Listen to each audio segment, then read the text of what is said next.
ایسی آگ بھڑکائی گئی ہے کہ جس آگ کو دیکھنے کے بعد ہی دل اچھلنے لگ جاتے ہیں، جسم کے اندر دل پکنے لگ جاتا ہے، ہڈیوں کو چورا چورا کر دینے والی آگ۔ کئی طرح سے ان کے تذکرے قرآن پاک میں آئے ہیں۔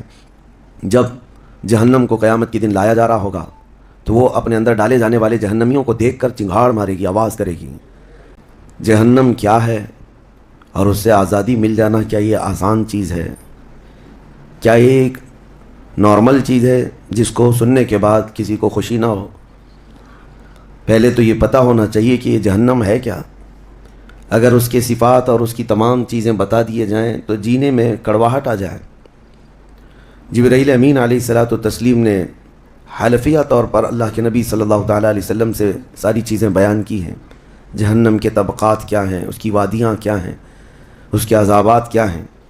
مصطفیٰ کریم صلی اللہ تعالیٰ علیہ وسلم نے ارشاد فرمایا، جہنمیوں میں جو لوگ ہوں گے ان کا صرف ایک ڈاڑھ کا دانت جو ہے احد پہاڑ کے برابر ہوگا، اور ان کے بیٹھنے کی جگہ مکہ اور مدینے کے درمیان جو سپیس ہے تقریباً سمجھ لیں 450 کلومیٹر، ایک جہنمی کے بیٹھنے کی اتنی بڑی جگہ ہے۔ اور ان پر جو عذابات ہیں وہ طرح طرح کے عذابات کا ذکر قرآن پاک میں بھی ہے۔ اللہ تعالیٰ نے فرمایا ہے، نار اللہ الموقدۃ التی تطلع علی الافئدہ، ایسی آگ بھڑکائی گئی ہے کہ جس آگ کو دیکھنے کے بعد ہی دل اچھلنے لگ جاتے ہیں، جسم کے اندر دل پکنے لگ جاتا ہے، ہڈیوں کو چورا چورا کر دینے والی آگ۔ کئی طرح سے ان کے تذکرے قرآن پاک میں آئے ہیں۔ جب جہنم کو قیامت کے دن لایا جا رہا ہوگا تو وہ اپنے اندر ڈالے جانے والے جہنمیوں کو دیکھ کر چنگھاڑ مارے گی، آواز کرے گی۔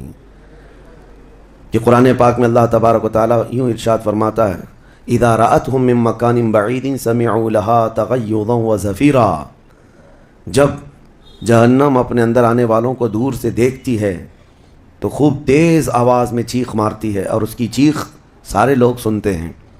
اور جب اس میں ڈالا جانے لگتا ہے تو وہ اتنے غضب میں ہوتی ہے، دوزخ اتنی غضب میں ہوتی ہے کہ اس کی آواز کی ہیبت سے اندر سارے لوگ ٹکڑے ٹکڑے ہونے کی طرح کیفیت میں آ جاتے ہیں۔ اور پھر اللہ تبارک و تعالیٰ قرآن میں یوں فرماتا ہے، یوم نقول لجہنم حل امتلأت، اس دن ہم کہیں گے اے دوزخ کیا تیرا پیٹ بھر گیا؟ وتقول حل من مزید، دوزخ کہے گی اور زیادہ ہو جائے تو اچھا ہے، اور زیادہ ہو جائے تو اچھا ہے۔ تو لوگوں سے بھرا جائے گا، فاتقوا النار التی وقودها الناس والحجارہ، قرآن کہتا ہے کہ ڈرو اس آگ سے جس کا ایندھن انسانوں کو اور پتھروں کو بنایا جائے گا۔ جب جب انسان اس میں ڈالے جائیں گے آگ اتنی تیزی سے بھڑکتی چلی جائے گی۔ میرے عزیزو، دوزخ کے صفات میں جو بیان ہوا ہے، ایک بار نبی اقدس صلی اللہ تعالیٰ علیہ وسلم تشریف فرمائے، ایک بہت بڑی دھماکے کی آواز آئی۔ صحابہ سے حضور نے پوچھا، کیا تم نے یہ آواز محسوس کی، کیا ہے؟ صحابہ نے عرض کیا، اللہ اس کے رسول بہتر جانتے ہیں۔ نبی اکرم صلی اللہ تعالیٰ علیہ وسلم ارشاد فرماتے ہیں، آج سے 70 سال پہلے جہنم کے منہ سے ایک پتھر گرایا گیا تھا، اس کی تہ میں اب جا کر کے وہ گرا ہے۔ یعنی جہنم کے اوپر سے اگر کوئی چیز گرائی جائے تو اس کے تہ میں جانے میں اسے 70 سال لگ جائیں۔ جبکہ یہ فرمایا گیا کہ آسمان جو آپ دیکھ رہے ہیں، یعنی یہ بادل نہیں، آسمان جو حقیقی آسمان ہے، آسمان سے اگر زمین پر کوئی چیز گرا دی جائے تو صبح سے شام سے پہلے پہلے پتھر نیچے پہنچ جائے گا۔ جبکہ آسمان اور زمین کے بیچ کا فاصلہ 500 سال کا بتایا گیا، گھوڑے کی مسافت کا، حدیث پاک میں۔ تو یہ جو مسافت ہے، اس میں ایک دن کے اندر ایک پتھر پہنچ سکتا ہے، اور دوزخ کے اندر پہنچنے کے لیے 70 سال لگ جاتے ہیں، تو اس کی گہرائی کا اندازہ کیا ہوگا، وہ کتنی گہرائی ہوگی۔ مولا علی کرم اللہ وجہہ الکریم نے یہ بیان فرمایا حدیث میں کہ اس جہنم کے 7 طبقے ہیں اور 7 دروازے ہیں، ہر ایک میں الگ الگ قسم کے لوگ ڈالے جائیں گے۔ مشرکین کا دروازہ الگ ہے، منافقین کا الگ ہے، کفر کرنے والوں کا الگ ہے، اور اس کے علاوہ جو ہمیشہ رہنے والے تو یہ ہو گئے، پھر جو عذاب چکھنے والے ہیں، چغل خوروں کا دروازہ ہے، سود خوروں کا دروازہ ہے، زنا کرنے والوں کا دروازہ ہے، چوروں کا دروازہ ہے۔ یہ سب دروازے ان الگ الگ گناہ کرنے والوں کے نام سے وہاں پر مرقوم ہیں۔ عزیزان گرامی وقار، دوزخ کو جو اس دن لایا جائے گا، فرمایا گیا کہ 70,000 فرشتے اس کو کھینچ کر کے لا رہے ہوں گے، جبکہ ایک فرشتے کی طاقت کا اندازہ کیا کر سکتے ہیں آپ؟ ایک فرشتہ یہ موجودہ پوری دنیا کو ہلا سکتا ہے، لیکن قیامت کے دن جہنم کو کھینچ کر کے لایا جا رہا ہوگا تو 70,000 فرشتے بیڑیاں ڈال کر کے جہنم کو لا رہے ہوں گے۔ اور جہنم کے کان بھی ہیں، جہنم کی آنکھ بھی ہے، جہنم کی ساری چیزیں میرے آقا صلی اللہ علیہ وسلم نے بتایا، وہ سنتی بھی ہے، بولتی بھی ہے اللہ کی بارگاہ میں۔ اور جب لایا جا رہا ہوگا، فرشتے گھسیٹ کر کے لا رہے ہوں گے، تو وہ اپنی بھوک کا احساس کرتی ہوگی، چیختی ہوگی، اور اس کی بھوک صرف اور صرف یہی انسانوں سے پوری کی جائے گی، کفاروں، مشرکین اور گنہگاروں سے اس کو بھرا جائے گا۔ میرے عزیزوں، نبی پاک صلی اللہ تعالیٰ علیہ وسلم ارشاد فرماتے ہیں، یہ تم جو دنیا میں آگ جلاتے ہو، یہ اس جہنم کی آگ کا 70واں حصہ ہے، یعنی 69 حصے اور اس کو تپایا جائے تو جہنم کی آگ ہوگی۔ ہم دنیا کی آگ کو سہ نہیں پاتے، ہم دنیا کی آگ میں اپنی انگلی نہیں رکھ پاتے، لیکن جہنم کی آگ اس سے 70 گنا زیادہ بھڑکائی ہوئی ہے۔ 1000 سال تک اس آگ کو بھڑکایا گیا تو سرخ ہو گئی، لال ہو گئی۔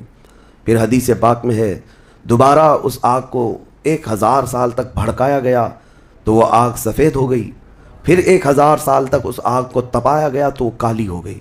اب فرمایا گیا جہنم کی آگ صرف اور صرف کالی ہے، وہاں روشنی کا کوئی نام ہی نہیں ہے، وہاں کوئی روشنی کا نام نہیں ہے۔ دوزخ کی آگ کا اندازہ اس طرح بتایا گیا۔ جہنم میں ڈالے جانے والوں کی صفات سورہ واقعہ میں بھی موجود ہے۔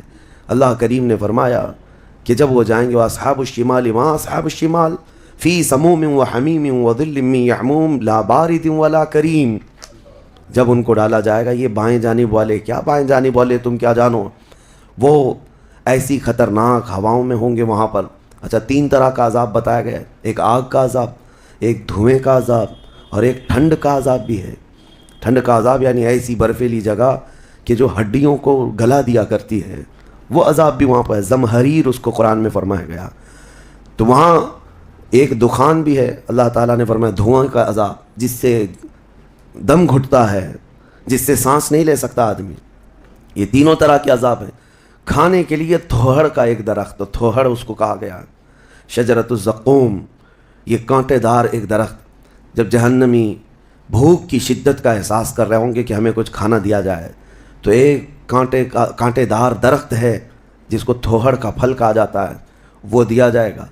وہ اتنے کانٹے بھرا ہوا ہوگا کہ اس کو جب دوزخی کھائے گا تو اس کے گلے میں سے اٹک کر کے کانٹے حلق سے باہر آئیں گے، اس کی گردن سے کانٹے باہر نکلنے لگ جائیں گے، نہ وہ اندر جاتے ہیں نہ باہر آتے ہیں۔ اس پھل کی کیفیت یہ ہے، تو پھر وہ شدت سے چیخ مار کر کے کہیں گے کہ ہمیں پانی تو دیا جائے، تو اب مائع حمیم دیا جائے گا۔ مائع حمیم کیا ہے؟ اللہ تبارک و تعالیٰ نے قرآن میں فرمایا فشاربون شرب الہیم۔ یہ سورہ واقعہ میں اللہ تعالیٰ نے فرمایا کہ ان لوگوں کو اس دن جو پانی پلایا جائے گا وہ جہنمیوں کا سڑا گلا ہوا پیپ ہوگا جس کو پکایا جائے گا، اور اس کے بعد وہ اتنا کھولتا ہوگا کہ جب ان کو پھل ہضم کرنے کے لیے دیا جائے تو وہ پانی قریب کریں گے تو ان کے نیچے کا جبڑا لٹک کر کے نیچے زمین تک آ جائے گا، یعنی اس کی جھلس کر کے آگ اتنا گرم ہوگا، اس کے سوا ان کے پاس کوئی چارہ نہ ہوگا۔ وہی پانی جب وہ پینے کی کوشش کریں گے تو وہ پھل تو ختم ہوگا لیکن ان کی انتڑیاں پیچھے کے مقام سے نکل چکی ہوں گی۔ یہ کیفیت ان کی کنٹینیو ہوتی ہوگی۔ آپ تو یہ سمجھ رہے ہوں گے کہ کتنا دردناک عذاب ہے، اس کے بعد تو موت ہے، لیکن حدیث پاک میں یہ بھی ہے کہ جب ان جہنمیوں کا یہ عذاب دیکھیں گے تو وہ اتنا چیخ کر کے داروغ دوزخ حضرت مالک رحمۃ اللہ رضی اللہ تعالیٰ عنہ سے درخواست کریں گے۔ حضرت مالک علیہ السلام جو جہنم کے داروغہ ہیں، اس فرشتے سے یہ پکار کر کے کہیں گے کہ ہماری بات کرا رب تعالیٰ سے، ہمارا حساب کر دے، ہمارا یہاں خاتمہ ہو جائے، ہم یہ سہ نہیں پا رہے ہیں۔ قرآن پاک میں یہ بھی ہے کلما نضجت جلودہم بدلناہم جلودا غیرہا لیذوقوا العذاب۔ جب ان کی چمڑیاں جلیں گی، اللہ فرماتا ہے ہم دوسری چمڑی پہنا دیں گے تاکہ وہ نیا عذاب چکھ سکیں۔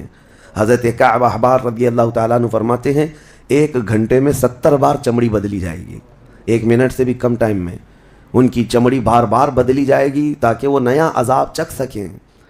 کیونکہ چمڑی جلنے کے بعد، جیسے کہ سائنس بھی یہ کہتی ہے کہ پین ریسیور ختم ہو جاتا ہے، درد کو وہ محسوس کرنے والا حصہ جلنے کے بعد کم ہوتا ہے، اور قرآن کہتا ہے کہ ہم نئی چمڑی ان کو لگائیں گے تاکہ درد کا احساس ہر بار ہوتا رہے۔ اب جب وہ 1000 سال تک حضرت مالک علیہ السلام ان کی طرف توجہ نہیں کریں گے اور پھر کہیں گے تم مجھے کیوں کہتے ہو، تمہارے رب سے کہو، اس کے بعد پھر 1000 سال تک وہ حضرت مالک کو چیختے رہیں گے کہ رب سے ہماری بات کرا۔